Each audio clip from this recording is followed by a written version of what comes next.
Hi, I'm Timea Presley. Thank you for joining me today.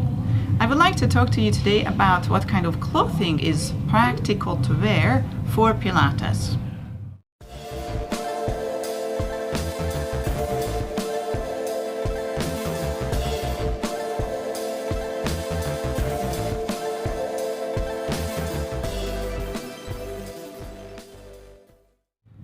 If you're preparing for your very first Pilates session, I hope it's a private session.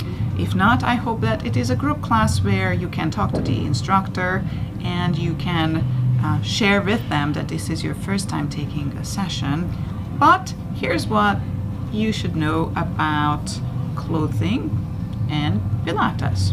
In a Pilates class, we move the body in many different directions, and you often are asked to lie down on your back and do various arm and torso and leg movements.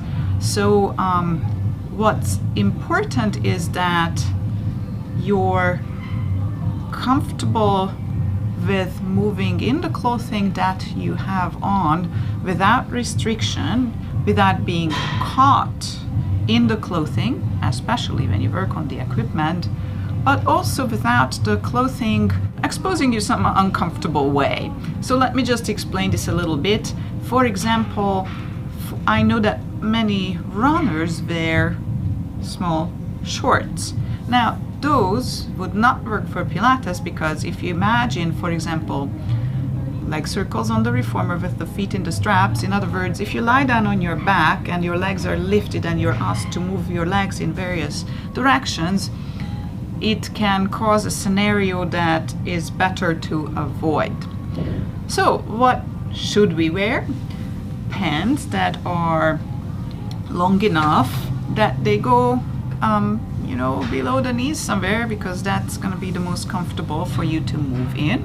When you choose your long pants, it is fine to wear pants that are loose. Just make sure that they are not so long that you will step on them or they hang into the springs of, for example, the reformer and get caught on that. It's nice if you cover your upper body enough that there's clothing meeting the equipment or the mat rather than the skin. Another very important point is to wear socks or shoes that are made for Pilates that do not slip.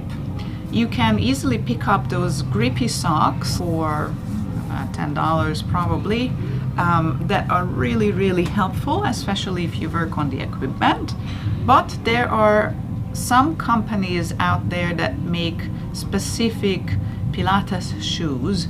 My favorite looks a little bit like a ballet shoe, but it's made of neoprene and it has a rubber heel and a leather front part, so that when I stand on the equipment or have my feet on the foot bar, I know that I will not slip. I can rely on my gear and I will not end up injuring myself just because my socks were too slippery.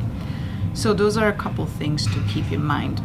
If you have long hair, it's important to have some kind of a ponytail. And for Pilates, it's either gonna be up, ponytail or bun, up, or ponytail or bun, actually ponytail down and maybe to the side, so that you can lie down on your back comfortably and you don't have a big ponytail or bun at the very back of your head, which will prop your head up and push your head into a forward head position. You want to avoid the scenario where the hair gets caught in the equipment. So there are certain dangers associated with using the wrong hairstyle or clothing for Pilates. Of course, it's always a good idea to have some layers with you, just in case the studio space is too air conditioned, that's the summer, or just not warm enough at the beginning of the class in the winter. So wearing layers, having layers with you is always helpful. You will be more comfortable in the class, and that always means getting more out of your workout. So those are a couple of things that are important to keep in mind as you get dressed for your Pilates session. Thanks for watching this video. I hope that the content was helpful. Please join me for the next video next Friday. Subscribe to the channel if you haven't yet, and if you live in the DC area, sign up for a private Pilates session with me through my website, presleypilates.com. And don't forget to check out some of my videos here and here, or subscribe to the channel here. Thank you. Bye-bye.